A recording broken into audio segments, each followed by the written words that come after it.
Welcome to the break of dawn. Welcome to the break of dawn. Welcome to Miami. Oh, me.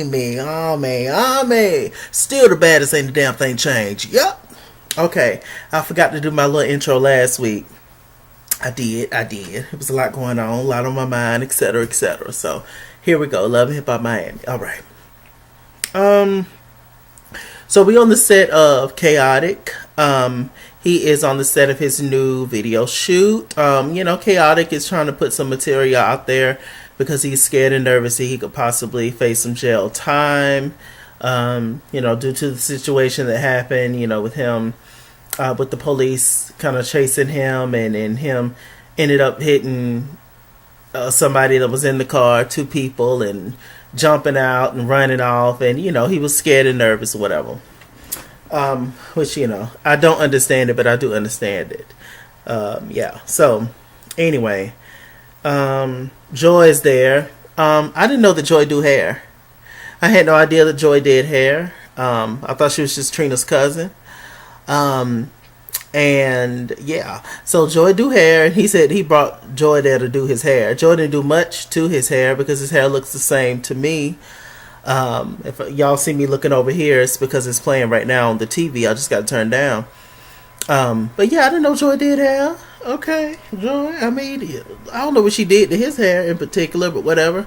Side note, I think Khaotic would look so much better if he cut his hair and take that grill out his mouth. I feel like it would look so much better. He would look so much cleaner if he just cut his hair and then take the grill out. And I do. I love dreads. I love natural hairstyles. I love all kind of hair. But I just feel like he would look, him personally, I feel like he would look better without dreads.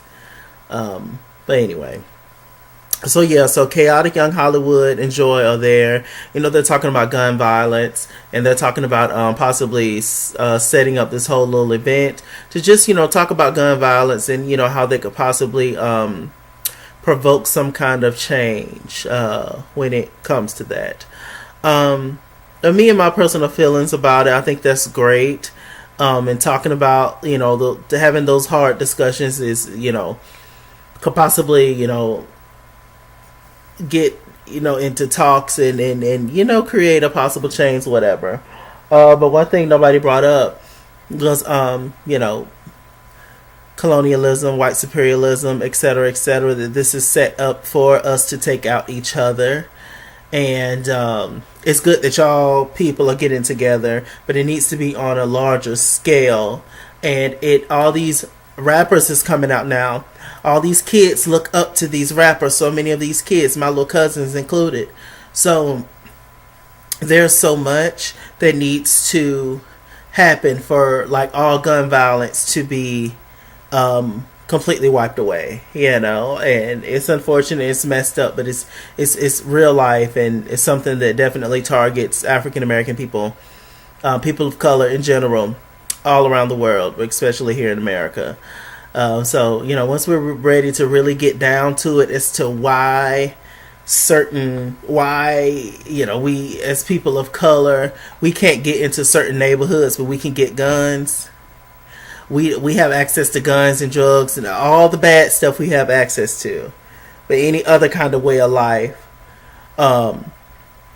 they make it hard for us to get it and get there. So we also need to have those kind of conversations as well. But I appreciate what they were doing, and what happened later on the show. Okay, so Jessie meet up with Trina. They're talking, have a little conversation. Jessie got really close to Trina on the show, and they start talking about Julian. Julian is the manager of everybody on the show, and Julian had a altercation with Jessie Wu and Amara Negra, and the whole situation that happened between them with the whole sister talk situation. Jessie Wu felt like Amara stole her idea, felt like Julian gave Amara her idea, just being shady and messy and all that kind of stuff. So She's also upset, Jessie Woo, because Lamb and D, which is the producers that she worked with on her song, apparently Julian, the manager, he talked to them and said, don't work with Jessie no more. So she got to cuss Jessie out a few times. And so with that said, Trina decided to invite Jessie Woo to her showcase of her Rockstarr music group, where, she has artists now, and, she invited her to, see the artists and, enjoy yourself. Whoop to whoop. So we're moving on to Shay. Shay goes over to Pooch's house, Michelle Pooch, and she reveals that she has fibroid tumors. My mother had fibroid tumors. And she got all of hers removed, and then they grew back. It took her a long time to get pregnant because she had tumors, over her uterus, on her uterus, over her uterus, whatever. And so, once they removed them, she was able to get pregnant with me. A blessing. It was. And, after that, they ended up growing back. After she had me, she ended up having more. So, she had to get those removed. She had to get the whole, everything down there. She had to get that all taken out. My mind is blank right now. So yeah, I can't think of the word. I was gonna say full vasectomy. Is that the word?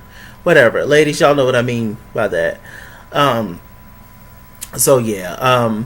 Anyway, Shay, she's talking to Michelle Pooch about it. Michelle Pooch, she said she's had one that bursted, and they said that if she had not gone to the hospital at that very moment, she could have passed away from it.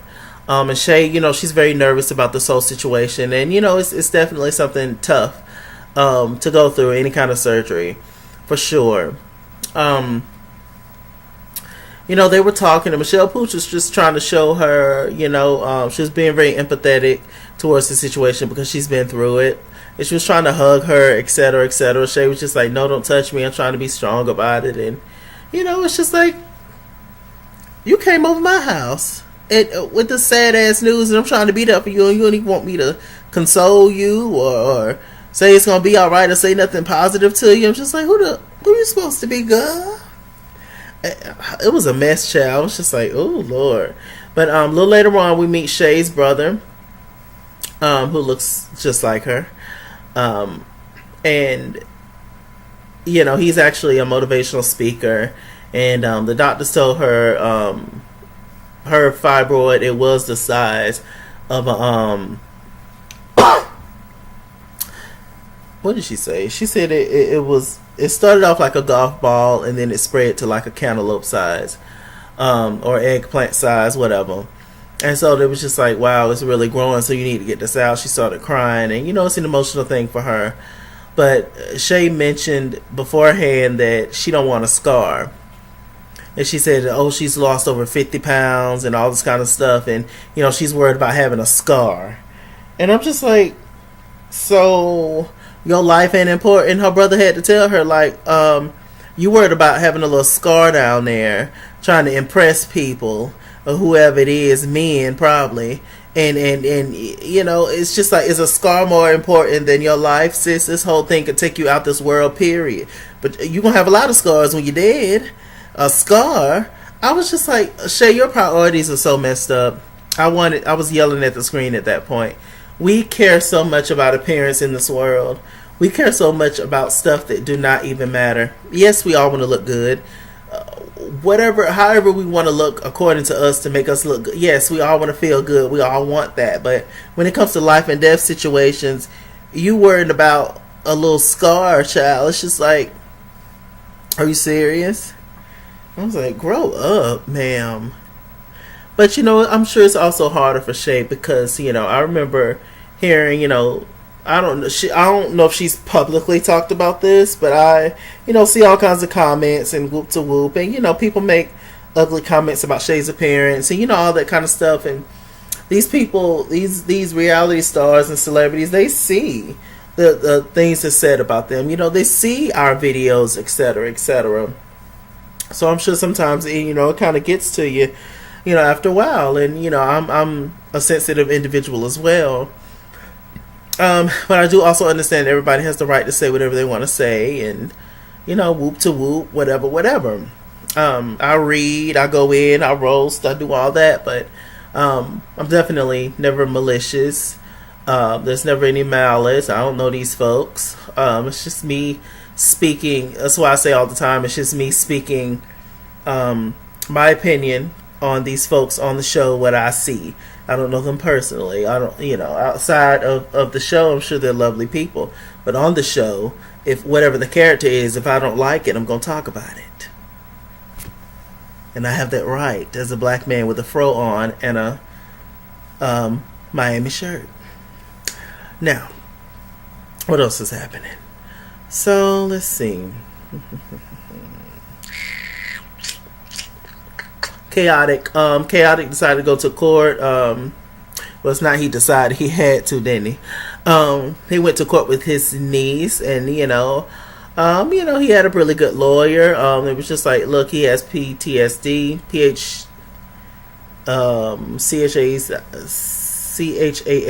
What does he have?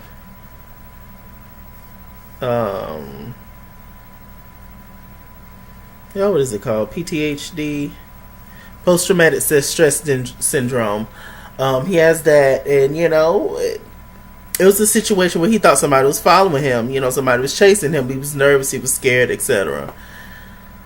Khaotic has been shot 17 times, so it was just it was a whole situation. And I was just like, Lord Jesus, that is a lot. Yeah. Like I said, Khaotic do something with his hair. Trina had the whole little showcase. It was cute. The Rockstarr music group. I liked her artist. Bobby ended up showing up. So it's Bobby, Joy, and Trina that's in there having a conversation. 3 cousins. And Bobby is on Trina's daddy side, which she's not that close to. And Joy is on her mama's side, which she is very close to. So that kind of explains why one is treated differently than the other. But for me, and just the kind of person that I am, I wouldn't treat anybody better than anybody else. But everybody's different. So anyway, that happened. And, Trina gonna say to Bobby, I'm glad you showed up. So now I can show you my Rockstarr music group and show you the real talent. And they can show you why you wasn't signed. She gonna say that to Bobby, and I was just like, "Oh, girl, Bobby didn't sign to you because he didn't want to." I mean, she tried to make it seem like, she didn't fight. She tried to make it seem like she wasn't gonna hire Bobby anyway. Well, we know that she wasn't gonna hire Bobby anyway to be in her Rockstarr music group, but she made it seem like she had fired Bobby before he was even hired for the job to be in her little group, child. So, I'm just like, Trina, you are really feeling yourself. Bobby is a lot. Bobby is extra. Bobby is annoying. Bobby is real irritating. But the way that Trina has treated Bobby on the show overall has just left a bad taste in my mouth about her. It's as simple as that. So we get to the Rockstarr music group. Jessie Woo, she had a conversation with Lamb and D. One of them, I think D is the big the big who he look like? He looks like a less attractive version of Baby. Baby, Lil Wayne them, daddy them. Tony Braxton, man. He looked like a less attractive version and a whole lot bigger. He's an asshole, whoever he is. He's mean. Jessie Woo came over there to talk to him. He's just very dismissive. Just like, hey, girl, what you want? They was able to work out a situation where they was going to do a song together. And, they didn't have to worry about the money situation, whatever. And, Jessie was all excited about that. The Lamb guy, he, shook her hand and stuff and gave her a hug.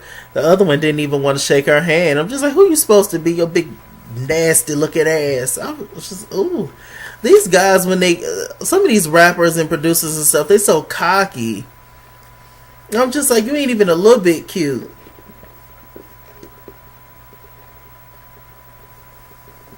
People just act a fool when they get money, I swear. Um, what else is happening? Trick Daddy showed up with Amara to Trina's function. And Trick Daddy like Amara. Amara was under the impression that they was just there as friends. But Trick Daddy was trying to front and trying to act like, no, I thought we supposed to be on a date. So, and then Joy ended up pulling up and it was just like, oh, you with Amara? Joy was just like, child, I don't care. And, so it was just a petty situation. Trick Daddy being petty. JoJo over in the corner. I'm not JoJo. Bobby over there in the corner looking like when Trick Daddy came in with Amara. Y'all know Amara and Bobby is beefing, child. I was just like, Lord, it was just funny. Amara let Trina know. It was just like, well, I heard that you were not too fond of me. She was just like, no, it's not you. It's just the whole situation with Julian, the shady manager. She was just like, nah, we cool though. And Jessie and Amara have her issues. Once Amara found out Jessie was at Trina's party, she got up and left. And then Julian had a conversation with Jessie. They ended up coming to an agreement. But he was just being petty, the Julian guy, and but Jessie Wu, it seemed like she's unaware of how people are or how a lot of these producers are in the industry. Jessie Wu, just word of advice, as a man, men gonna stick together most of the time. Women usually don't stick together like men do. Men gonna stick together. They gonna cover their own ass. They gonna be if some man, with the BS until they get mad. But usually they gonna be with the BS along with they friend, they homeboy, they brother, whatever, they cousin, whatever. Men gonna take up for men even when they're wrong. That's just how they are. So when Julian said, "Oh, these my guys back here talking about Lamb and D," they're right. He's right about that. They will be against you for sure. Khaotic going around saying how hard it is for a black man in America. Yes, it is hard for a black man in America. But imagine how hard it is for a black woman in America. Why do people just disregard and almost forget about the struggles of the black woman in America? The black women, in my opinion, have it harder than black men because they're a woman and then they're black on top of that. So it's just like, come on. And black women are some of the most beautiful people in the world. The most beautiful creature in the damn world. They are the most disregarded, disrespected. Come on. Come on now. And we ain't even gonna get started on skin tone. Come on now. Come on, somebody. What else went on? We get to the whole little situation where they are everybody's coming together. We got Miami Tip. Who else we got? Who was all at the little ceremony? We had Miami Tip. We had Kiara. We ain't seen her in a while. We had Young Hollywood. Khaotic, of course, was there. Joy, Trina. They all came up and talked about their particular situation and what they went through in terms of with gun violence. Joy's really touched me. Joy she has one brother who's still here. He got shot and he's in a wheelchair. She has an older brother who ended up passing away for gun violence. And his baby mother was pregnant with his child when he was buried. And then when she got older, she got killed from gun violence too. So Joy both has a brother and a niece that was killed through gun violence. And then Trina's brother got up there and said that his brother was killed through gun violence, which is also Trina's little brother. Trina got emotional. He left kids behind. She ended up walking off, and it was just sad. It was just really, really sad. Like I said, this is a very deep episode. This is something that affects us as African American people, and there needs to be a change. But like I said, that conversation needs to happen. Why are we put in these? Why is it set up for us to take each other out? Because it really is set up to be that way, y'all. It really is.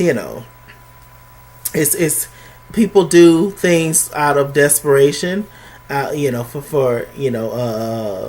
mental disability. It's the only two things. It's out of desperation or mental disability. You trying to do hard. You trying to do right, and nothing is landing for you. So you end up stealing. You end up robbing. You end up being a drug dealer. Or if there's a mental disability, which is something else that we don't really talk about in the black community. Sometimes there really is a mental thing going on. Oh, this shit's crazy. Oh, he just always been like that. Maybe there's something wrong with him. Ding. But of course, who gonna pay the psychiatrist bills and all that for that? So, it's a mess. It really is. It's, yeah. We need to get together and have these conversations. One thing I really enjoy watching is Grape Juice on YouTube. They have all kind of deep conversations, and it's really good. Just a bunch of black people of all walks of life getting together and having really